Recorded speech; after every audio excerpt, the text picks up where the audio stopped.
Libro de Hechos, capítulo 20, versículos del 16 al 32. Dice así la bendita palabra del Señor. Enviando pues desde Mileto a Éfeso, hizo llamar a los ancianos de la iglesia. Cuando vinieron a él, les dijo: Vosotros sabéis cómo me he comportado entre vosotros todo el tiempo desde el primer día que entré en Asia, sirviendo al Señor con toda humildad y con muchas lágrimas y pruebas que me han venido por las acechanzas de los judíos. Y como nada que fuese útil, he rehuido de anunciaros y enseñaros públicamente y por las casas, testificando a judíos y a gentiles acerca del arrepentimiento para con Dios y de la fe en nuestro Señor Jesucristo. Ahora, he aquí ligado yo en espíritu, voy a Jerusalén sin saber lo que allá me ha de acontecer, salvo que el Espíritu Santo por todas las ciudades me da testimonio diciendo que me esperan prisiones y tribulaciones. Pero de ninguna cosa hago caso, ni estimo preciosa mi vida para mí mismo, con tal de que acabe mi carrera con gozo y el ministerio que recibí del Señor Jesús para dar testimonio del Evangelio de la gracia de Dios. Y ahora he aquí, yo sé que ninguno de todos vosotros, entre quienes he pasado predicando el reino de Dios, verá más mi rostro. Por tanto, yo os protesto en el día de hoy que estoy limpio de la sangre de todos, porque no he rehuido anunciaros todo el consejo de Dios. Por tanto, mira por vosotros y por todo el rebaño en que el Espíritu Santo os ha puesto por obispos para apacentar la iglesia del Señor, la cual él ganó por su propia sangre. Porque yo sé que después de mi partida entrarán en medio de vosotros lobos rapaces que no perdonarán el rebaño. Y de vosotros mismos se levantarán hombres que hablen cosas perversas para arrastrar tras sí a los discípulos. Por tanto, velad, acordándoos que por 3 años, de noche y de día, no he cesado de amonestar con lágrimas a cada uno. Y ahora, hermanos, os encomiendo a Dios y a la palabra de su gracia, que tiene poder para sobreedificaros y daros herencia con todos los santificados. Acabamos de leer, mis queridos hermanos, este discurso de Pablo a los ancianos de Mileto, donde él da las instrucciones finales a los ancianos de la iglesia, donde podemos aprender 4 cosas muy importantes que debemos tener en cuenta. Vemos que Pablo primeramente afirma que él está libre de la responsabilidad del destino final de sus almas. Pablo se declara a sí mismo como ese atalaya que tocó la trompeta a tiempo y se libró de responsabilidades. Y esto porque él nunca rehusó anunciarles todo el consejo de Dios. Y estas palabras del apóstol Pablo nos recuerda a nosotros ese deber del atalaya registrado en Ezequiel 33, donde el Señor profetiza a través de Ezequiel y le dice: Hijo de hombre, habla a los hijos de tu pueblo y diles: cuando trajere yo espada sobre la tierra, y el pueblo de la tierra tomare un hombre de su territorio y lo pusiere por atalaya, y él viere venir la espada sobre la tierra, y tocare trompeta, y avisare al pueblo, cualquiera que oyere el sonido de la trompeta y no se apercibiere, y viniendo la espada lo hiere, su sangre será sobre su cabeza. El sonido de la trompeta oyó y no se apercibió, su sangre será sobre él, mas el que se apercibiere librará su vida. Dice: pero si el atalaya viere venir la espada y no tocare la trompeta, y el pueblo no se apercibiere, y viniendo la espada hiriere de él alguno, este fue tomado por causa de su pecado, pero demandaré su sangre de mano del atalaya. Y dice: a ti pues, hijo de hombre, te he puesto por atalaya la casa de Israel, y oirás la palabra de mi boca, y los amonestarás de mi parte. Y esto era precisamente lo que el apóstol Pablo les estaba expresando a estos ancianos en Mileto, que él había sido ese atalaya que tocó la trompeta a tiempo, que él estaba libre de la sangre de todos, que estaba limpio de la sangre de todos, porque él no rehusó anunciarles todo el consejo de Dios. Vamos a leer lo que dice Hechos capítulo 20, versos 26 y 27. Dice así: por tanto, yo os protesto en el día de hoy que estoy limpio de la sangre de todos, porque no he rehuido anunciaros todo el consejo de Dios. Todo el consejo de Dios, hermanos. ¿Qué entendemos nosotros por todo el consejo de Dios? Es toda la voluntad o el plan soberano de Dios, tal como está revelado en Cristo. Nosotros, como predicadores, fieles, debemos enseñar las doctrinas principales de la palabra de Dios, tales como la ley y el evangelio, la soberanía divina y la responsabilidad humana, el cielo, el infierno, la predestinación, la responsabilidad del hombre, sin omitir parte alguna del consejo de Dios. Y como segundo vemos que Él manda a los ancianos a mirar por sí mismos y por el rebaño. Él les dice, estoy limpio de la sangre de todos ustedes porque no rehusé predicarles todo el consejo de Dios, y ahora los manda a que tengan cuidado, a mirar por sí mismos y por el rebaño. Mire lo que dice el verso 28 de Hechos 20 que estamos leyendo hoy. Dice, tengan cuidado de sí mismos y de toda la congregación en medio de la cual el Espíritu Santo les ha hecho obispos para pastorear la iglesia de Dios, la cual Él compró con su sangre. Mis queridos hermanos, esto es tan interesante cuando leemos que el ministro, ¿sí?, el anciano, el pastor, debe tener cuidado de sí mismo y de toda la congregación en medio de la cual el Espíritu Santo les ha hecho obispos para pastorear, ¿sí? Esa congregación local de creyentes donde Dios les ha puesto. Y aquí es importante resaltar que un pastor es llamado a velar y a orar por las almas de su congregación. Está llamado a cumplir ciertos requisitos, a hacer ciertas funciones, pero dentro de la congregación local de creyentes donde el Espíritu Santo les ha hecho obispos para pastorear la iglesia de Dios y no de Él. Por ende, hermanos, la gente a veces les cuesta entender que un pastor no es como un contador público o como un abogado que está al servicio de todas las personas. Él tiene una tarea específica para su rebaño, para ese rebaño de Cristo donde Dios lo ha puesto como un obispo para pastorearlo, ¿sí? Miremos cómo también Pablo le escribía a Timoteo en el capítulo 4 y en su verso 16 le dice, ten cuidado de ti mismo y de la doctrina, persiste en ello, pues haciendo esto te salvarás a ti mismo y a los que te oyeren. Hermanos, los ancianos deben vigilar cuidadosamente su vida y su doctrina, ¿sí? Ya que ellos influencian a muchos. Es por eso que los miembros de la congregación deben orar por sus pastores. Estos pastores o nosotros los pastores, aunque hemos sido nombrados por la congregación, fue el Espíritu Santo quien gobernó sobre este proceso cuando se llevó a cabo en oración y por medio de la palabra del Señor. Vemos como tercero también que el Señor les da una advertencia relacionadas a su mandato, ¿sí? Recordemos, entonces dice Pablo, les protesto hoy que estoy limpio de la sangre de todos ustedes porque no rehusé predicarles todo el consejo de la palabra de Dios. Les solicita a mirar por sí mismos y por el rebaño donde el Espíritu Santo les ha puesto, y les da advertencias relacionadas a ese mandato de obispos, de mirar por sí mismos y por el pueblo, de un peligro. Pablo les habla de un peligro externo y de un peligro interno. Por un lado, él dice que entrarán en medio de vosotros lobos rapaces, ¿sí? Y que desde adentro de nosotros surgirán perversos. Vamos a leer los versos 29 y 30 del capítulo 20. Dice, porque yo sé que después de mi partida entrarán en medio de vosotros lobos rapaces que no perdonarán el rebaño, y de vosotros mismos se levantarán hombres que hablen cosas perversas para arrastrar tras sí a los discípulos. Por eso los obispos, tal como fue modelado por Pablo en su aclaración de este discurso final, deben estar atentos a los falsos maestros que pueden surgir incluso de los mismos miembros dentro de la iglesia.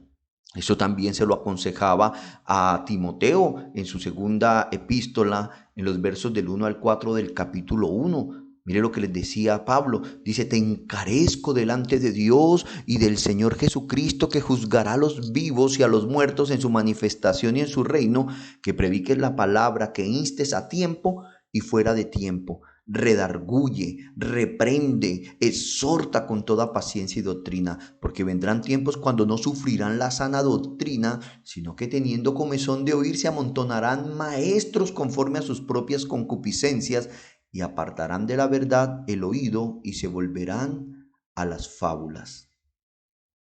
Y por último los encomienda a Dios y a su palabra.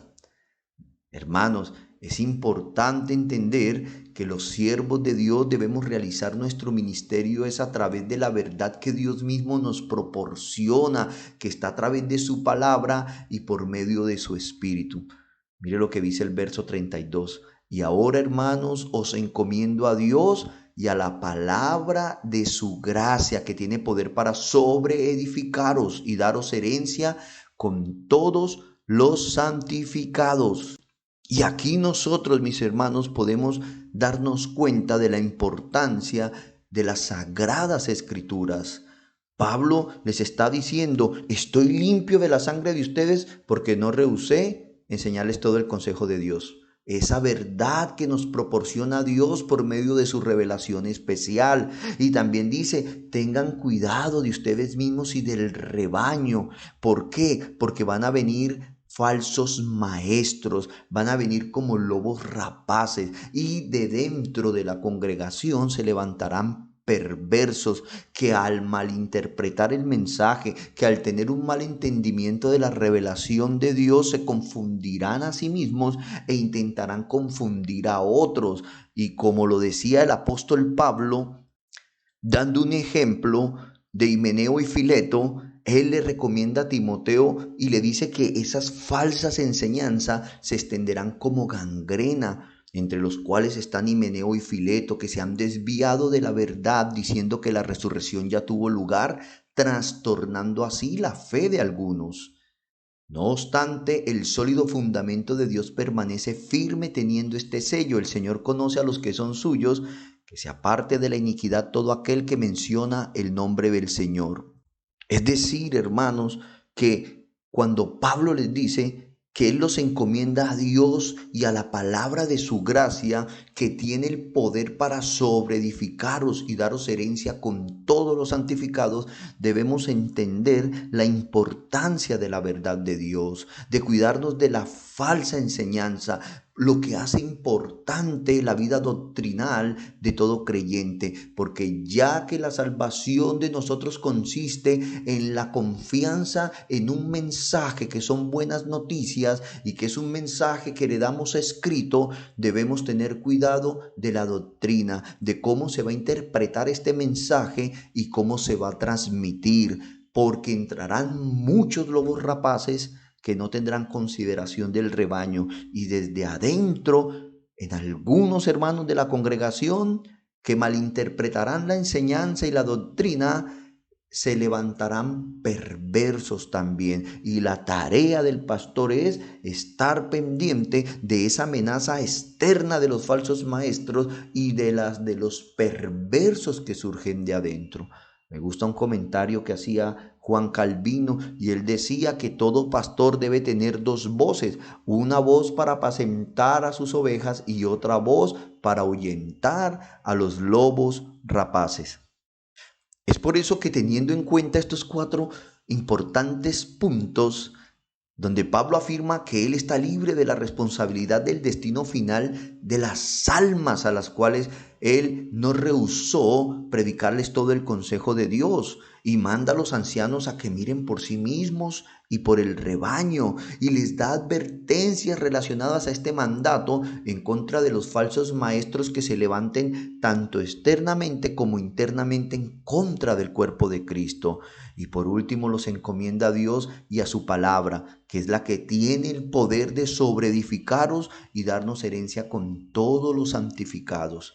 Aquí Pablo deja ver que la responsabilidad de la atalaya está vigente en los ministros del nuevo pacto, está vigente en los pastores que tenemos la responsabilidad de proclamar todo el consejo de Dios revelado en sus sagradas escrituras, y que solo Dios y su palabra es lo único a lo que nos podemos encomendar como fundamento único de nuestra fe para salvación. En contra de los falsos maestros y sus falsas enseñanzas que buscan trastornar la fe de algunos. Esta enseñanza del apóstol Pablo en este discurso final, donde mandó a llamar a los ancianos de Éfeso, es un aliciente natural para nosotros aprender a protestar en contra del error. Y es aquí, hermanos, donde es importante nosotros contrastar este mandato de Pablo, inspirado por el Espíritu Santo de Dios, con la reforma protestante del siglo XVI. Es importante saber que hoy dentro de algunos círculos cristianos, especialmente los denominados reformados, celebramos 504 años de la Reforma Protestante. Pero antes de hablar de la Reforma Protestante, es importante que nosotros podamos entender esta palabra reformar. ¿Sí? Si nosotros vamos a un diccionario y buscamos la palabra reformar, encontramos que es modificar, actualizar, innovar, o muy importante, corregir y enmendar una cosa con el fin de mejorarla. No se presenta como un cambio radical y acelerado, sino como una transformación gradual de un sistema, estructura o institución con el fin de mejorarla. Ahora, para quienes no conocemos la historia y que simplemente nacimos cuando ya existía una iglesia evangélica establecida, vemos la Reforma Protestante como tan lejos de nuestro tiempo presente que prácticamente no entendemos ni siquiera cuál es la importancia de seguir hablando de ella 5 siglos después. Pero es importante resaltarlo por un lado, porque sin ese movimiento nosotros no tendríamos salvación hoy, literalmente hablando. La gran mayoría de nosotros, por lo menos. Aunque es importante resaltar que no es debido al evento en sí mismo, sino verlo como providencia divina de Dios para sacar del error a su verdadero pueblo, para darnos salvación, mis queridos hermanos. La reforma era una disputa acerca de cómo conocemos a Dios y cómo podemos estar bien con Dios. Sí, mis queridos hermanos, esa reforma protestante que el próximo domingo vamos a estudiar más a fondo, era una disputa acerca de cómo conocemos a Dios y cómo podemos estar bien con Él. Estaba en juego nuestro futuro eterno, una elección entre el cielo y el infierno, y sigue estándolo, que a nuestro mundo moderno le parezca extraña la reforma. Ella dice tanto de nosotros como los reformadores. Ella deja al descubierto esa preocupación que muchos tenemos por este mundo material y esta vida fugaz. Si hay un mundo más allá de este y una vida más allá de esta, no parece importarnos mucho. Y esto es una actitud bastante curiosa cuando hay tanto en juego. Para los reformadores, no había necesidad más apremiante que la seguridad frente al juicio divino. No había acto más amoroso que proclamar un mensaje de gracia que concedía la vida eterna a aquellos que respondían con fe. Por eso la reforma continúa importando hoy, mis queridos hermanos. ¿Sabe por qué? Porque la vida eterna sigue siendo importante hoy para nosotros. Y por otro lado, tampoco podemos olvidar que la reforma no ha terminado por 2 razones sencillas. Primeramente, la iglesia evangélica necesita ser reformada, ya que muchos protestantes están perdiendo las perspectivas bíblicas obtenidas en esa reforma protestante, lo que hace necesario volvernos a un enfoque más sólido y no más débil sobre la teología de la reforma. Quiero citar a Tim Chester y a Michael Revés en su libro de por qué la reforma aún importa. Dice lo siguiente: nuestro argumento es que 500 años después a las iglesias evangélicas les sentaría bien redescubrir la teología de la reforma. El pensamiento de los reformadores no solo cuestiona la práctica católica, sino también muchos aspectos de la evangélica. Y como segundo, mis queridos hermanos, las mismas cosas contra las cuales Lutero protestó permanecen hoy en la iglesia de Roma, de la misma manera, de la misma dimensión y del mismo color. Por ejemplo, a pesar de que los católicos y protestantes del siglo XVI reconocieron que tenían mucho en común, también sabían que las diferencias entre ellos eran fundamentales. No podían ignorarse en ese entonces y tampoco se pueden ignorar hoy. Esas fisuras de la reforma no han desaparecido. Y el argumento es que en asuntos fundamentales como la justificación, la predestinación, la autoridad de las escrituras, las mismas se mantienen y no son desdeñables hoy. Hermanos queridos, a esto el Concilio de Trento en el 1546 declara una serie de cosas, incluyendo el anatema o la maldición de todos aquellos considerados como protestantes. Eso Roma en 5 siglos no lo ha retirado. Lo que hace interesante recordar un poco de esa historia. Recordemos aquel dicho que cita: un pueblo que no conoce su historia está condenado a repetirla, mis queridos hermanos. Por eso hoy hemos querido citar las Sagradas Escrituras, que es la fuente de toda verdad y de todo gozo del creyente, esa palabra inerrante e inefable de Dios, ese manual de fe y conducta de los creyentes. Pero también vamos a citar la historia para que tengamos conciencia de lo que aconteció desde ese momento en que Pablo advierte a los ancianos en Mileto y les dice que después de su partida entrarán lobos rapaces que no considerarán el rebaño, y que dentro de nosotros mismos surgirán perversos. ¿Qué pasó desde ese momento en que el apóstol Pablo partió, en que los apóstoles del Señor Jesucristo murieron, ¿sí?, hasta el siglo XVI, cuando surge la Reforma Protestante? Quiero citar nuevamente a Tim Chester y a Michael Rivers, que dice: la Reforma sigue importando no solo con el debate con el catolicismo romano, sino para la mejora constante del protestantismo. El propósito de esta siempre fue ser un proyecto continuo. Uno de sus lemas era Semper Reformanda, traducido habitualmente como siempre reformando. Pero una mejor traducción puede ser siempre siendo reformado por la palabra de Dios. Y esto no describe un movimiento hacia adelante en dirección a algún horizonte desconocido, sino uno en continua vuelta a la palabra de Dios. Alguien dijo que el cristianismo debe avanzar como el cangrejo, no hacia adelante a un mundo de modernidad, sino hacia atrás, a sus fuentes, a sus raíces en las Sagradas Escrituras, en la iglesia primitiva que el Señor Jesucristo dejó. Ahora, mis queridos hermanos, las necesidades de reformas y las protestas reivindicando su necesidad no fueron nuevas al siglo XVI. Siempre han estado a lo largo de la revelación progresiva de la historia de la redención, y estuvieron en el Antiguo Pacto y lo estarán en la era del Evangelio. En el Antiguo Pacto tenemos ejemplos de reformas hechas por hombres de Dios, quienes buscaron conciliar al pueblo con Dios a través de dejar los ídolos y volver a la ley del Señor. Sí, hermanos, en la Biblia vemos ejemplos, como fue el caso de Samuel cuando habló a toda la casa de Israel diciendo: si os volvéis al Señor con todo vuestro corazón, quitad entre vosotros los dioses extranjeros y las astorets, y dirigid vuestro corazón al Señor y servidle solo a Él, y Él os librará de la mano de los filisteos.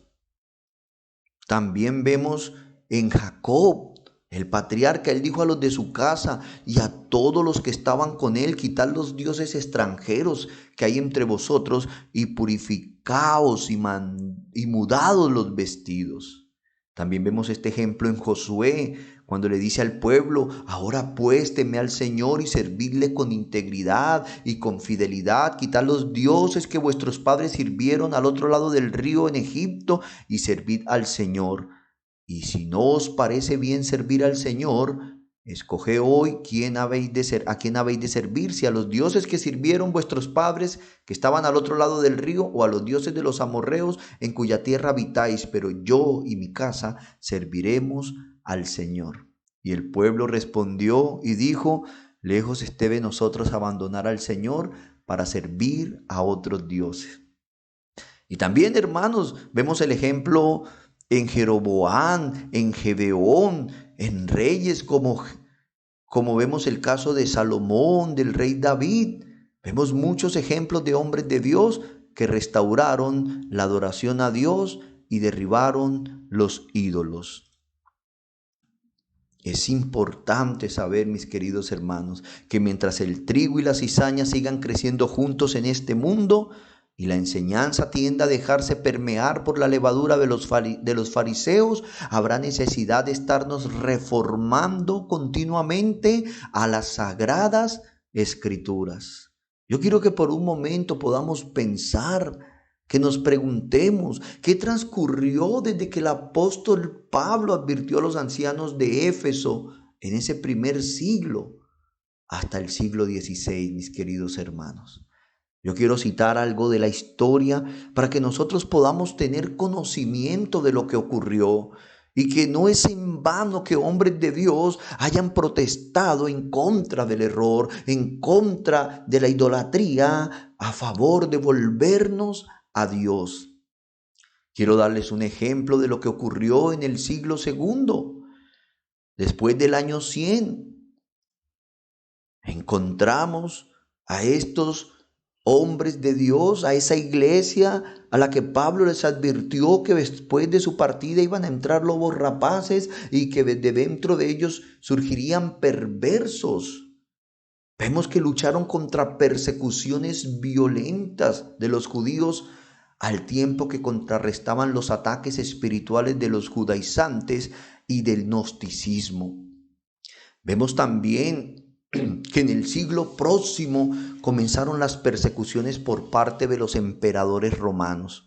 Quiero citar a Justo L. González, que dice que para el imperio romano los cristianos parecían ser gentes intransigentes, que insistían en su Dios único y distinto de todos los demás dioses. Por esta razón muchos veían en el cristianismo un quiste que debía ser extirpado de la sociedad romana. Pero fue el culto al emperador el punto neurálgico que desató la persecución.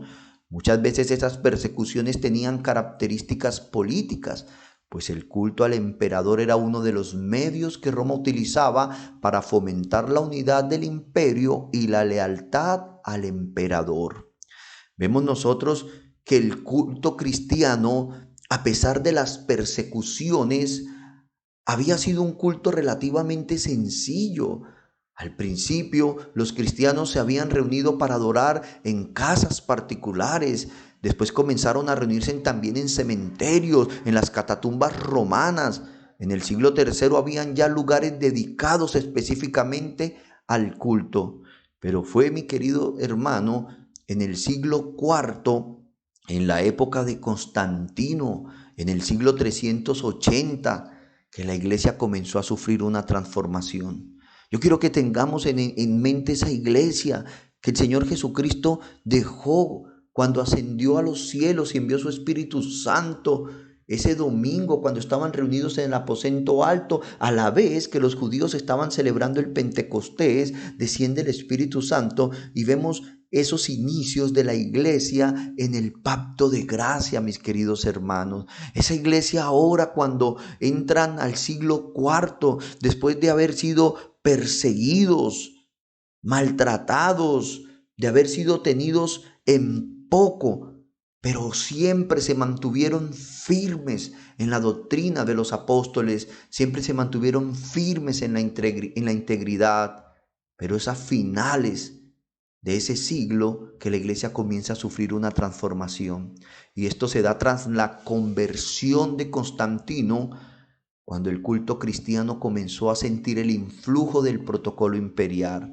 Por la misma razón, varios gestos de respeto que normalmente se hacían ante el emperador comenzaron también a hacerse en el culto de los creyentes.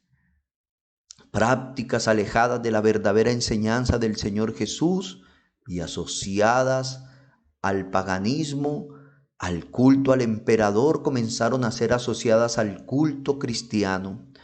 El incienso, que hasta ese entonces había sido señal del culto pagano al emperador de Roma, quien se creía Dios y era un Dios para los romanos, hizo su aparición en las iglesias cristianas solo para honrar la asistencia del emperador a esos cultos cristianos.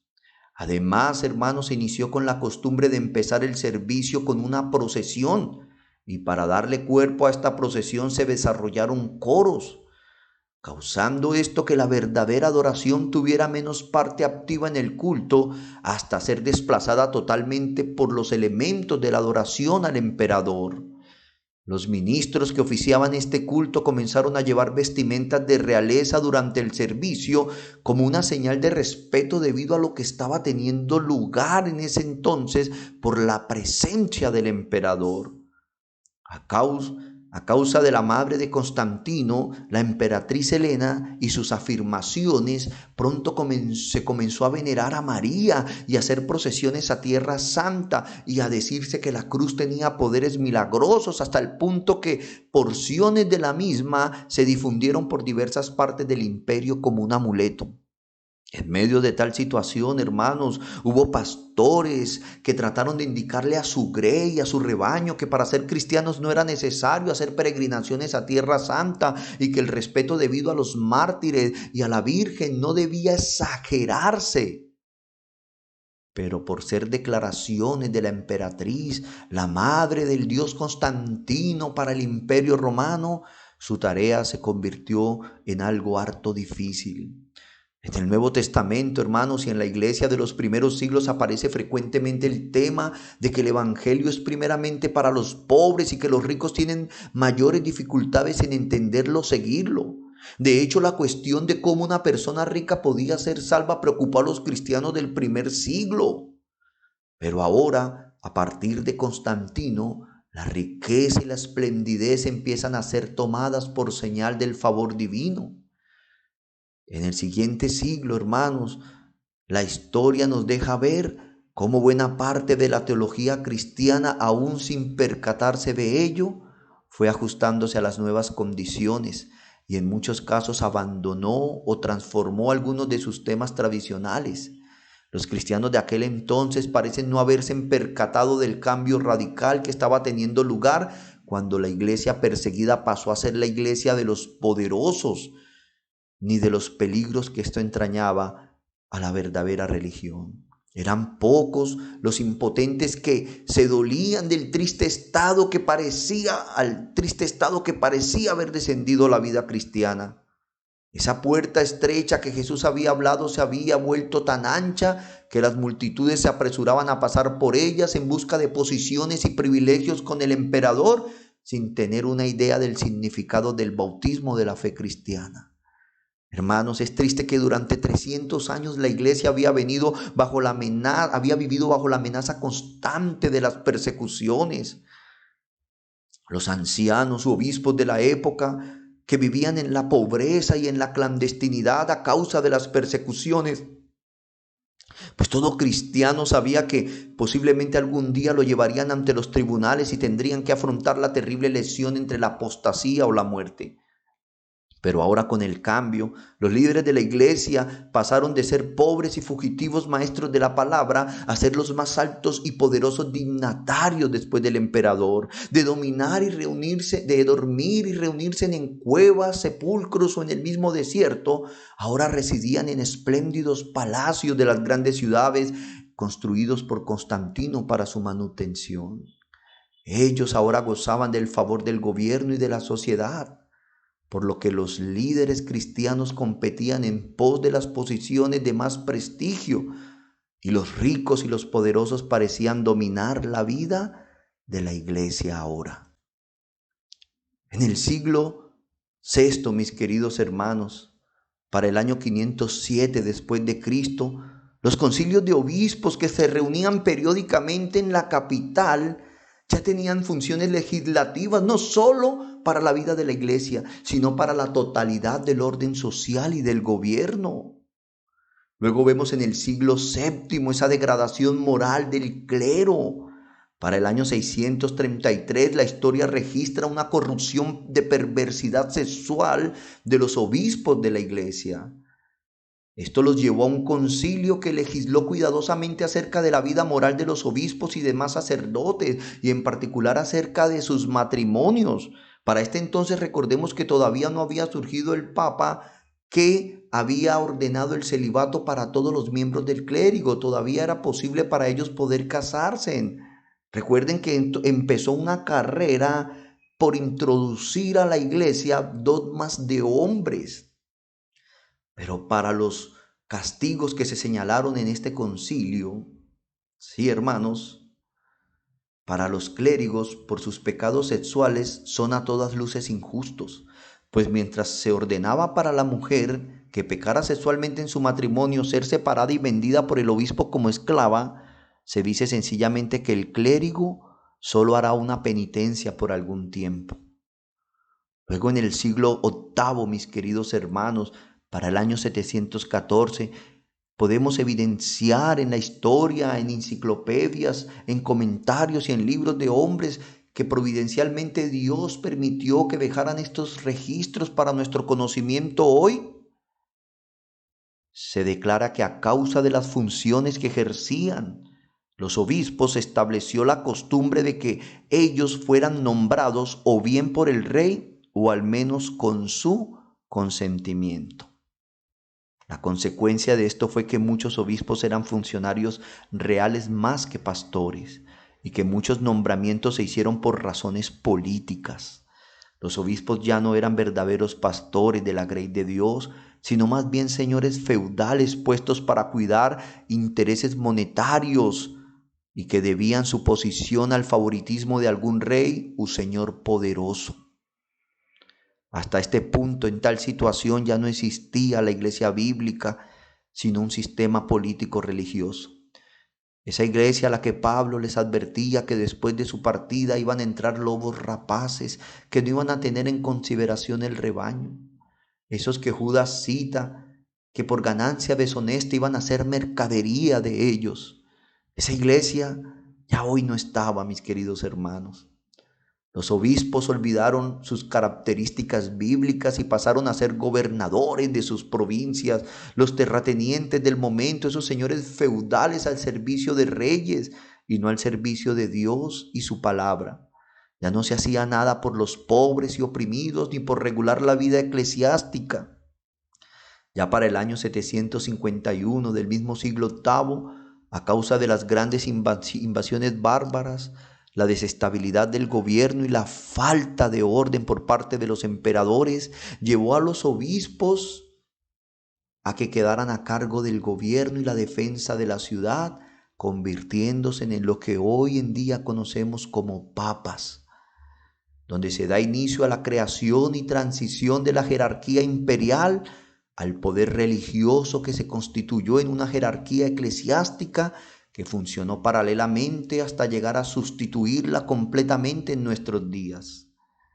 Hermanos, esta palabra papa, definida por sus fieles y su sistema como el sumo pontífice romano, como el vicario de Cristo, como la cabeza visible de la iglesia y padre espiritual de todos los fieles.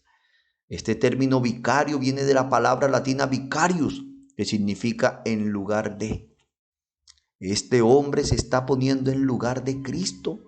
El catolicismo romano, al llamar al Papa el vicario de Cristo, esto implica que él tiene el mismo poder y autoridad que Cristo tiene sobre la iglesia, que él está en lugar de Cristo. Y de esta manera niega la obra sumo sacerdotal de Cristo en el cielo, trasladándola a la tierra y usurpando ellos ese sacerdocio. Esto es lo que hace el Papa. Él intenta usurpar el lugar de Cristo. Él niega su obra de sumo sacerdote ante el trono celestial en el cielo, trasladándola a la tierra y convirtiéndose él en lugar de Cristo, negando esto las escrituras que nos dicen, por lo tanto, ya que tenemos un gran sumo sacerdote que entró en el cielo, Jesús, el Hijo de Dios, aferrémonos a lo que creemos. Nuestro sumo sacerdote comprende nuestras debilidades porque enfrentó todas y cada una de las pruebas que enfrentamos nosotros. Sin embargo, él nunca pecó, hermanos. Y ahorita la historia nos va a revelar la pecaminosidad de estos hombres que se ponen en lugar de Cristo. Sigue diciendo el libro de Hebreos en su versículo 16 del capítulo 4. Así que acerquémonos con toda confianza al trono de la gracia de nuestro Dios. Allí recibiremos su misericordia y encontraremos la gracia que nos ayudará cuando más la necesitemos. También su palabra nos dice que solo hay un mediador entre Dios y los hombres, mis queridos hermanos, Jesucristo hombre. Miremos lo que Pablo le escribía a Timoteo por inspiración divina, porque hay un solo Dios y un solo mediador entre Dios y los hombres, Jesucristo, hombre, mis queridos hermanos. Un hombre no puede suplantar a Jesucristo, primeramente porque Él peca. Solo Cristo fue el único que habitó entre nosotros y no pecó. Solo Él puede ser nuestro sumo sacerdote haciendo una obra a la diestra de Dios Padre. Entonces, mis queridos hermanos, aceptar a un hombre como el vicario de Cristo en lugar de Cristo es una herejía, es usurpar al Señor. De esta manera se niega la obra sumo sacerdotal de Cristo en el cielo, trasladándola a la tierra y usurpando ellos ese sacerdocio. Y esto lo veremos en los estudios de la Reforma Protestante más adelante. Ellos usurpaban a Cristo, usurpan a Dios Padre y usurpan al Espíritu Santo, poniéndose como Dios sobre su sistema religioso. Pero mis queridos hermanos, miremos estos hombres que se ponen en lugar de Cristo, quien fue el único que nunca pecó y que puede Él apiadarse de nosotros, de nuestras debilidades, porque también Él fue hombre, pero nunca pecó. Miremos a diferencia de nuestro Señor Jesucristo, estos papas a través de la historia, cómo la misma historia los condena como pecadores. El primero de ellos fue León el Grande, quien se proclamó el obispo universal de la Iglesia y patriarca de Roma y de toda la fe, afirmando haber recibido las llaves del reino de parte del apóstol Pedro. El obispo y papa Gregorio el Grande, en uno de sus escritos encontrados en la historia, se quejaba de la situación siempre tensa, pues a él le parecía que se veía rodeado de espadas y llegó a escribir: ya ni sé si mi oficio es el de pastorear o el de príncipe temporal. Tengo que ocuparme de todas las cosas, incluso de la defensa y de pagar a los soldados. De aquí surgen distintas luchas por el poder político y la adquisición de tierras que los llevó a conflictos con los emperadores del imperio, reyes y príncipes, hasta entre ellos mismos, mis queridos hermanos. Vemos, por ejemplo, en el siglo X, en el año 904, un papa llamado Sergio III, quien hizo encarcelar y degollar a sus dos rivales, a León V y a Cristóbal I. Este mismo papa de la Iglesia Católica llegó al poder mediante el apoyo de una familia de una de las familias más poderosas y ambiciosas de Italia. A la cabeza de estas familias se encontraba el patricio Teofilacto y su esposa Teodora. Registra la historia que el propio Papa Sergio III era amante de la hija de Teofilacto y de Teodora, llamada Marozia. Poco después de la muerte de Sergio, Marozia y su esposo Guido, marqués de Tuscia, se adueñaron del palacio de Letrán e hicieron prisioneros al Papa Juan X, a quien después mataron.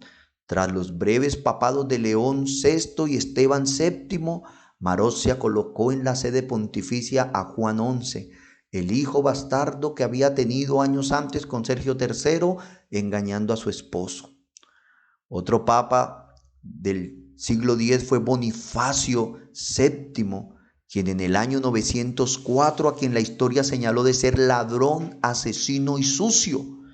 Este envenenó al papa Juan XIV y más tarde él mismo fue envenenado por otro papa.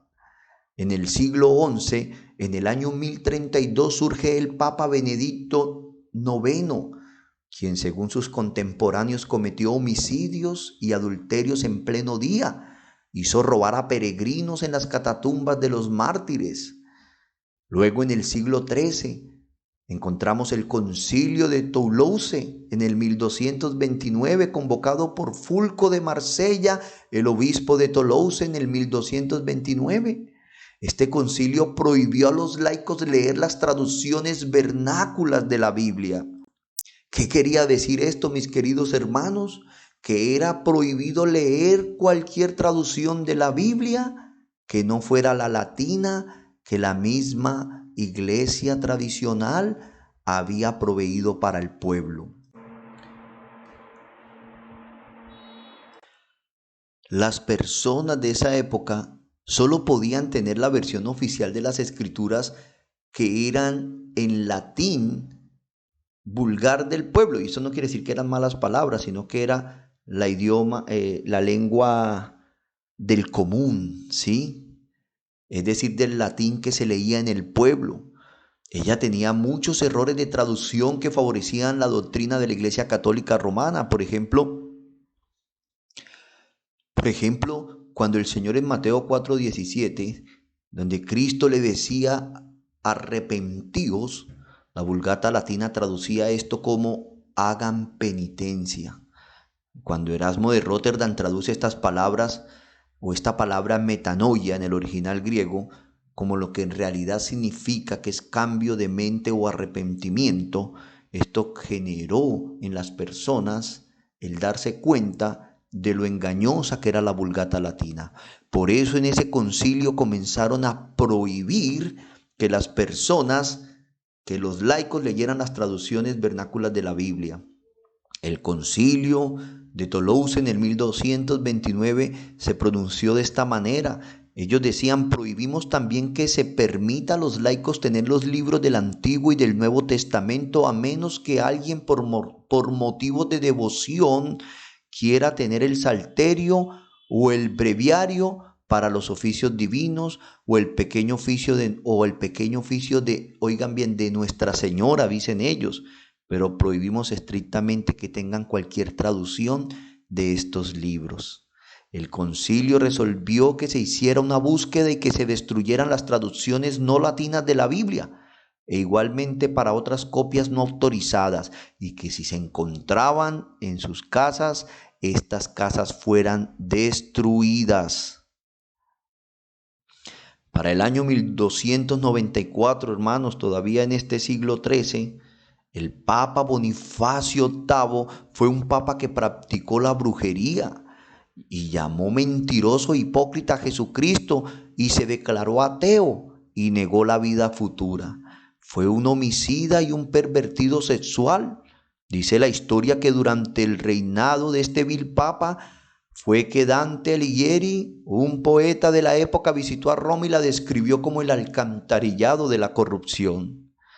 Luego, mis queridos hermanos, en el siglo XV, en el año 1410, el Papa Juan XXII fue acusado por 37 testigos, obispos y sacerdotes, en su mayoría, de fornicación, adulterio, incesto, sodomía, hurto y homicidios. La historia registra que este vil papa abusó sexualmente de 300 monjas.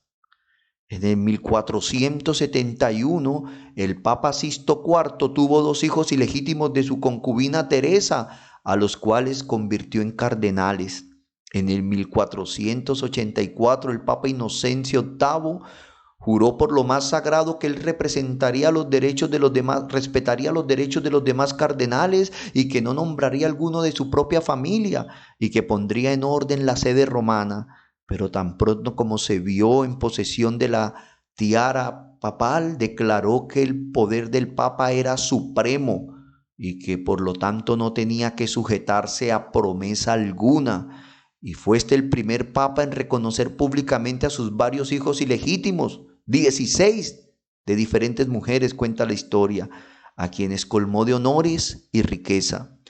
La venta de indulgencias se volvió un negocio iberecundo bajo la administración y al servicio de uno de los hijos del Papa. Inocencio pretendió librar la cristiandad supuestamente de brujas mediante una sanción o bula papal, cuyo resultado, dicen los historiadores, fue la muerte de centenares de mujeres inocentes, cuyo único crimen era el ser impopulares. Y para el 1492 el Papa Alejandro VI ganó el papado con chantajes. Cuando era cardenal y obispo, vivió en pecado con Vanessa de Catanei, y dice la historia, y fue denunciado que cuando era papa sometió a incesto a sus 2 hermanas y a su propia hija, y se le acusó que el 31 de octubre del 1501 hizo una orgía sexual en el Vaticano. Este papa solo se preocupó por los intereses materiales para sus hijos y en ganar más territorio para su familia.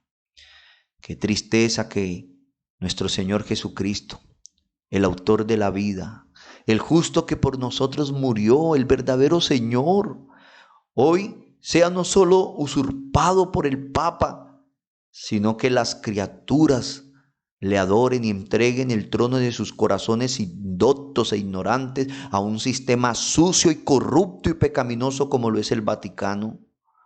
Quiero citar este comentario que hace John Fleming. Dice, en un muy breve resumen puedo enumerar el cruel periodo de las cruzadas donde la Iglesia Católica tuvo una activa participación, donde varios papas llegaron a empuñar las armas y a encabezar esa brutal matanza de todos aquellos que no fueran católicos. Fue en ese ambiente de inmoralidad y asesinatos masivos que aprovechó la Iglesia romana para matar a todos aquellos que no fueran incondicionales al Papa, quienes eran calificados de herejes. Esto fue institucionalizado en el Concilio de Verona en el año 1184. Esa tristemente irrecordada Santa Inquisición, la cual funcionó activamente entre los siglos XI hasta el siglo XX. Y allí fueron asesinados brutalmente en hogueras públicas, una cifra que los historiadores más conservadores estiman en casi 100 millones de personas. Como pueden ver, son muchos más que los judíos que asesinó toda la maquinaria hitleriana. Así que no se trató de un acto aislado de algún cura loco. Fue la actuación planificada de todo el sistema represivo que esa organización religiosa ejerció impunemente durante siglos. Tampoco hemos de olvidar que el Papa Pío XII de 1939 fue aliado de Hitler y Mussolini, quien firmó el famoso concordato que transformó al Vaticano en el Estado independiente y poderoso, política y económicamente que conocemos en nuestros días. Desde sus orígenes, la Iglesia Católica mostró una oposición generalizada por llevar las Sagradas Escrituras a las naciones y a sus propios afiliados. El pecado por el cual fueron asesinados en hogueras públicas los mártires de la Inquisición fue por ser portadores de una porción de la Biblia. Y ni hablar de la pecaminosidad del Vaticano en estos días, del homosexualismo, los escándalos de homosexualismo en el Vaticano, las violaciones a menores de edad y el encubrimiento y defensa de estos pederastas escondidos tras sotanas. Hasta este tiempo de la historia podemos ver que esos lobos rapaces habían entrado a la congregación sin compasión del rebaño. Estos hombres y sus maldades se impusieron como dioses ante el pueblo y comenzaron a introducir mandamientos de hombres para subyugar al mundo, al tiempo que desplazaban la verdad de nuestro Señor Jesucristo. Bien lo dijo el Señor Jesucristo reprendiendo a los fariseos.